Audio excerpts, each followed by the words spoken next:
Do you want to learn real English the fun way? By just listening to a cool story, you'll naturally pick up new words, grammar, and advanced structures without even trying. It's like magic. So hit that subscribe button, give this story a thumbs up, and let's dive into today's adventure together. Donald Trump stood by the large window of the Oval Office, staring out at the manicured South Lawn. The morning sun bounced off the white columns, painting thin golden lines on the walls. Despite the calm view, inside his mind was a restless current of calculations, worries, and half-formed strategies.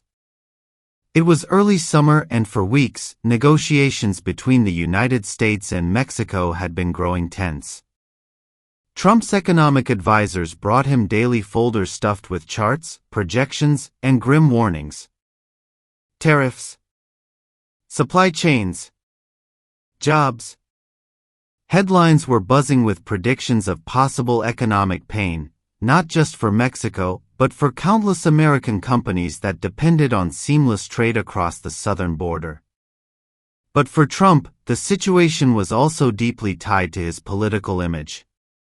He had campaigned heavily on securing the border, on pushing back against what he often described as unfair trade practices. Now he felt the weight of having to deliver results that satisfied his base without triggering a financial shock that might harm American farmers or factories. His chief of staff, a tall man with neat gray hair, entered the room carrying a small leather binder. It contained the latest position papers from both sides. They reviewed the documents together. The pages were full of careful diplomatic phrasing, but underneath the politeness lay clear threats. If Mexico didn't take more concrete steps to curb migration through its territory, the U.S. would impose new tariffs. Mexico's negotiators, meanwhile, hinted at possible retaliatory measures that could ripple back into American markets. Trump's expression was hard to read. He had always prided himself on being a dealmaker, someone who could spot leverage and use it. But he also understood that the real-world consequences here were enormous. Every time he thought of the thousands of auto workers whose jobs depended on factories in Mexico, or the ranchers who sold beef across the border, he felt a faint tightening in his chest. Later that afternoon, Trump walked down the hallway to the cabinet room, where members of his trade and national security teams were waiting. They rose as he entered. A large map of North America lay spread across the table, dotted with small colored pins marking key factories, shipping ports, and border checkpoints. An advisor with a clipped voice pointed to a cluster of blue pins. These represent U.S. manufacturers who rely on Mexican parts. A sudden tariff increase could mean layoffs within weeks. Some of these plants don't have alternate suppliers. Another official spoke up. But if we back down now, we lose critical leverage. Mexico must step up its immigration enforcement, or we're inviting the same surges again next season. Trump listened, hands folded, nodding occasionally. His face remained composed, but inside he weighed each argument carefully. Politics was one thing, a country's economy was quite another. He couldn't afford a crisis on either front. By evening, he prepared to meet with the Mexican delegation at Blair House, the elegant guest residence across from the White House. The Mexican foreign minister was already there, along with a small group of senior officials. They had flown in on short notice, determined to find a way through the standoff. As Trump crossed Pennsylvania Avenue under discreet Secret Service escort, cameras flashed from a distance. News outlets were already speculating on whether this dinner would make or break the negotiations. Inside Blair House, the dining room was set with fine china and tall glasses catching the warm chandelier light. The atmosphere was polite but unmistakably charged. Small talk drifted around for the first few minutes, comments about travel schedules, about the history of the house. But soon, the conversation tightened into its real shape. The Mexican foreign minister outlined several proposals. More troops on Mexico's southern border. New checkpoints on key migration routes.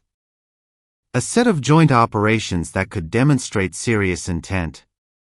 Trump leaned back slightly, fingers tapping against his water glass. He asked careful questions about timetables, about funding, about measurable outcomes. Though the dinner was framed as friendly, every phrase carried strategic weight. Each side tried to secure maximum benefit without triggering outright confrontation. Hours slipped by. By the time dessert arrived, both teams looked tired. Yet there was also a subtle shift in the air, a sense that perhaps a path forward was starting to emerge. They agreed to reconvene the next morning with more technical staff, hoping to hammer out specifics. That night, back at the White House, Trump paced in his private study. The lights of Washington glowed beyond the window.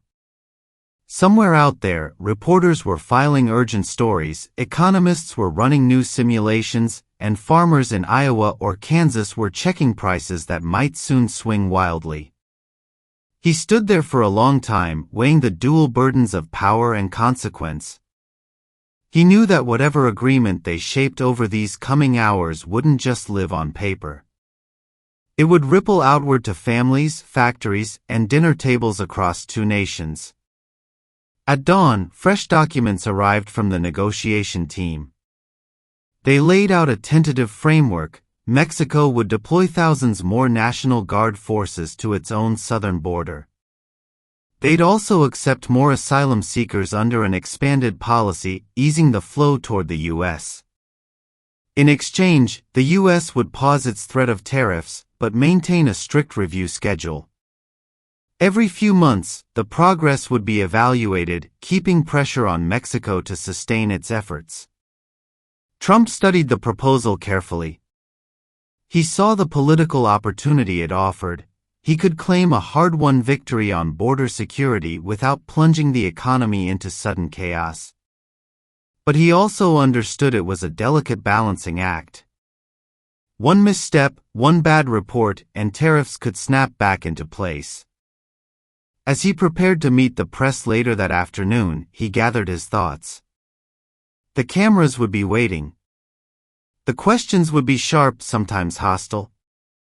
But he would walk out, state the deal plainly, and let the chips fall where they might.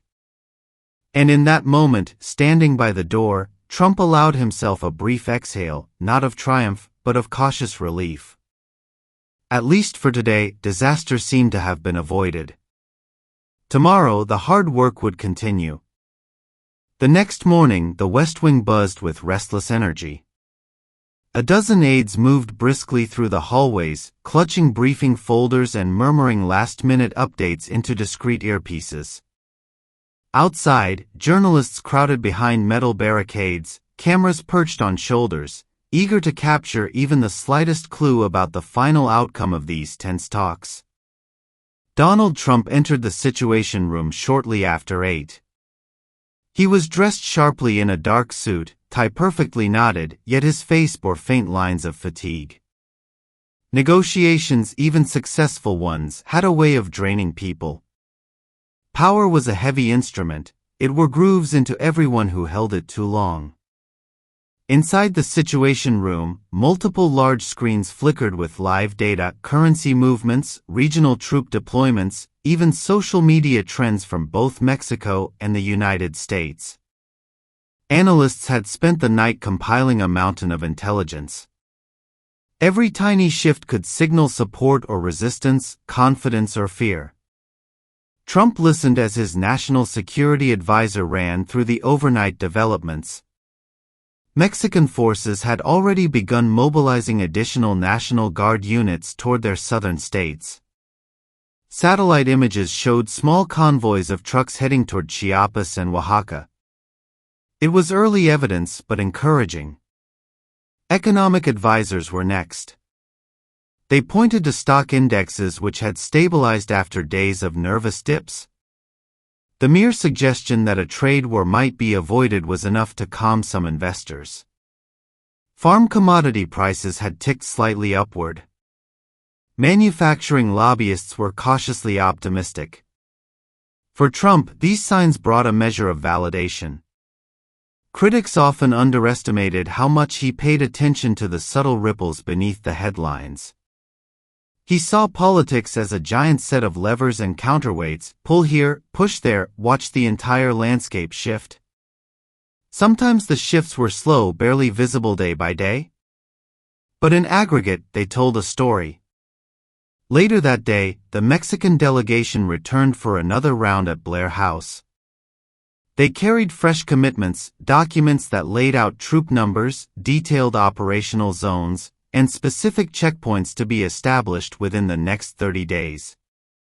There were also joint statements promising more intelligence sharing between Mexican authorities and American border officials. Trump reviewed each page with measured concentration. He underlined sections with a thick black pen. He paused frequently, asking his aides for quiet analysis. Though he didn't say it out loud, he was carefully building a mental scoreboard. What exactly was Mexico conceding?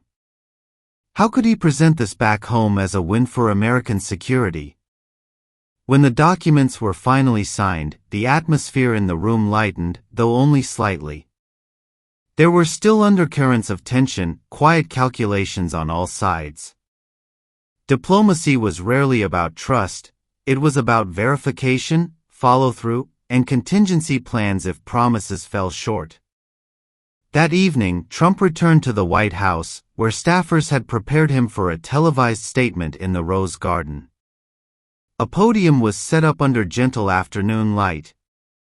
Rows of chairs held correspondents from networks across the political spectrum. Boom microphones hovered like curious birds. When he stepped out, a murmur ran through the crowd. Cameras snapped into rapid bursts. Trump's expression was controlled, almost solemn, but there was a faint glint of satisfaction in his eyes. Behind him, two flags fluttered lightly in the summer breeze, the stars and stripes alongside Mexico's green, white, and red tricolor. He spoke of shared interests, of a neighborly commitment to protect mutual prosperity. He highlighted Mexico's swift deployment of resources and the new benchmarks that would be reviewed every 90 days. He noted that for now, tariffs were off the table, but remained a tool should circumstances deteriorate again. Throughout the statement, he framed the agreement as a testament to tough negotiation paired with practical cooperation. He wanted the public to understand that sometimes strength didn't mean bombs or shouting matches; it meant setting hard lines, waiting out the bluster, and then sealing deals that held up under scrutiny. Reporters shouted questions as he concluded. Some asked whether this was merely a temporary fix, whether flows of migrants might surge again. Others wanted to know how the deal would affect American farmers and car plants. Trump listened, gave short, firm answers, and then walked back inside without lingering. In the hours that followed, the media analysis kicked into overdrive. Networks rolled footage of Mexican trucks on dusty highways. Talk show panels dissected every comma in the agreement. Some anchors praised the outcome, calling it proof that economic leverage could force meaningful change. Others argued it was more optics than substance, that Mexico had promised many of these measures before in different forms. Inside the White House, Trump and his closest team gathered in a private dining area.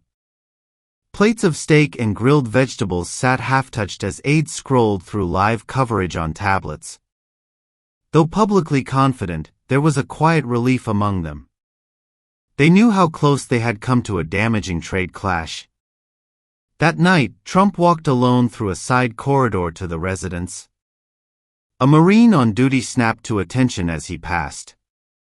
Trump nodded slightly, appreciating the silent discipline. Upstairs, he paused by a large window overlooking the lawn. Sprinklers clicked on, sending delicate arcs of water across the grass. He stood there for several minutes. This was a quieter side of power, far from crowds and cameras. Decisions here could alter the lives of millions, yet they unfolded in hushed rooms, over crisp papers and cautious handshakes. Watching the water dance over the lawn, he thought briefly about Mexican families who would feel the indirect shocks of these policies, just as American families would. He didn't dwell on it long. Leaders rarely had the luxury of endless reflection. There were always new challenges rising on the horizon, other nations to engage, fresh critics to deflect, new numbers that might tilt tomorrow's headlines. Before turning in, he checked one final briefing that summarized early Mexican compliance with the agreement. So far, everything appeared to be proceeding. The machinery of two governments was grinding forward, trying to turn promises into actual patrols, actual arrests, actual statistics that could be fed back to Washington. In this delicate game, the first moves had been made. But Trump knew well that the true test would come weeks or months later. Would the flows at the border decrease in meaningful ways? Would Mexican governors in far-flung states truly enforce the orders from Mexico City? Would tariffs remain just a threat or someday become reality? As he switched off the lamp by his bedside, the president allowed himself a thin smile. Today, at least, the deal was holding. Tomorrow, the story would continue. In the days following the agreement, Washington remained a city on edge. While the White House projected calm confidence, beyond its gates there was a different kind of atmosphere. Analysts inside think tanks pored over satellite feeds and customs data, hoping to catch early signs of whether Mexico would truly deliver on its new promises. On Capitol Hill, lawmakers on both sides of the aisle called private meetings to evaluate how the arrangement might impact their districts. Some worried that the mere threat of future tariffs was still enough to unsettle local manufacturers and farm cooperatives. Others saw the moment as a victory, proof that assertive negotiation could lead to quick results without a prolonged economic war. Meanwhile, inside the West Wing, Trump's advisors prepared thick packets of charts and regional updates for the president. Every morning, he reviewed maps marked with small colored pins representing apprehensions along various border sectors. He traced these with his finger, silently noting where the lines dipped or spiked. From Mexico, the initial reports were cautiously optimistic. Local commanders filed orders to expand highway checkpoints. Temporary camps were set up to process groups of migrants, complete with medical tents and administrative trailers. Even Mexican television broadcast stories showing rows of newly arrived security forces fanning out across dusty roads. For the moment, appearances seemed to support the claims made in the Rose Garden. But Trump understood better than most that appearances could be misleading. His years in real estate had taught him how easy it was to stage a site visit, polish a lobby, shine the brass, only to hide structural cracks deeper inside. So he pushed his team to keep verifying, to insist on detailed field intelligence and not just diplomatic memos. At the same time, markets continued their nervous dance. Wall Street indices drifted up by small margins, regaining ground lost in the anxiety of the previous weeks. Agricultural futures stabilized, offering a sigh of relief to farmers in states like Iowa and Nebraska. Still, cautious investors hedged their bets, wary that any sudden breakdown might revive tariff threats overnight. One quiet afternoon, Trump held a closed-door session with economic advisors and trade specialists. In that room, beneath the watchful eyes of past presidents whose portraits lined the walls, they discussed fallback strategies. What penalties could be reimposed if Mexico stalled? How might American importers adjust their supply chains if forced? Trump listened intently, nodding, tapping a pen against his briefing folder. This was the calculus he liked best: leverage, consequence, and potential upside. At the same time, social pressure mounted in subtle but persistent ways. News outlets highlighted individual migrant stories, sometimes framing them in emotional ways that tested the public's patience for hardline border controls. Human rights groups raised alarms about the living conditions in makeshift Mexican camps. Across talk shows and online forums, debates flared about how to balance compassion with law enforcement. Inside the Oval Office, however, Trump focused on tangible metrics. His communications staff prepared statements that emphasized job security, national sovereignty, and a shared interest with Mexico in curbing dangerous smuggling networks. When he later reviewed these talking points, he adjusted sentences with a practiced eye, striking words that sounded weak, replacing them with phrases that carried more weight. By the end of the first month, preliminary figures showed a modest downturn in crossings. Homeland Security issued cautious remarks, suggesting it was too early to declare victory but acknowledging the trends were moving in a favorable direction. Trump accepted these updates with reserved satisfaction. He knew the numbers were fragile. A single local policy shift in Mexico could swing them back again. As July pressed on, the White House organized a quiet dinner for several key trade envoys and domestic industry leaders. Held in a softly lit hall with long white-clothed tables, the evening had the atmosphere of a truce after battle. Plates of grilled salmon and tender vegetables were served alongside light French wines. There was polite laughter, gentle clinking of glasses, but beneath it all lay a shared understanding of just how narrowly they had avoided a serious trade rupture. Trump moved from table to table, shaking hands, listening closely as manufacturing executives explained their long-term concerns about labor costs, or how farmers described the logistics of shipping grain through Gulf ports. Though the negotiations with Mexico were largely done, the broader economic chessboard was still in motion, full of competing interests.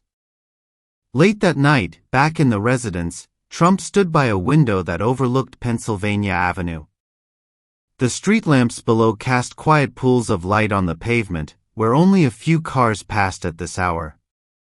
In moments like this, he felt the peculiar solitude of leadership most sharply, the sense that every handshake, every signature, rippled outward far beyond any one meeting room. He thought about the Mexican officials he had sat across from. Professionals, certainly, but also men under intense political strain from their own voters. Just as he would soon have to face rallies across American towns, defending how these agreements were protecting local jobs and reducing illegal activity. By the time he turned away from the glass, it was well past midnight. The White House halls were nearly silent, save for the occasional echo of a Secret Service radio or the distant rumble of air systems deep within the building. Trump reviewed one last intelligence brief left on his desk, confirming that Mexican National Guard units had intercepted several small migrant caravans earlier that day. A small piece of paper, a simple typed paragraph, yet it encapsulated thousands of human journeys paused by policy. He switched off the light, knowing tomorrow would bring new questions from the press, new demands from industries still wary of tariffs. The story of these negotiations was far from over. It was merely the opening chapter in a longer saga of cross-border cooperation, tension, and relentless economic maneuvering. Hey, if you enjoyed following this intense political story, remember, every day we bring you fascinating English stories like this, so you can learn real-world vocabulary and grammar in a supernatural way. Hit subscribe, give us a like, and share your thoughts in the comments. Tell us, what do you think about international negotiations like this? Do they help more than they hurt? We can't wait to hear your opinions. See you in the next story.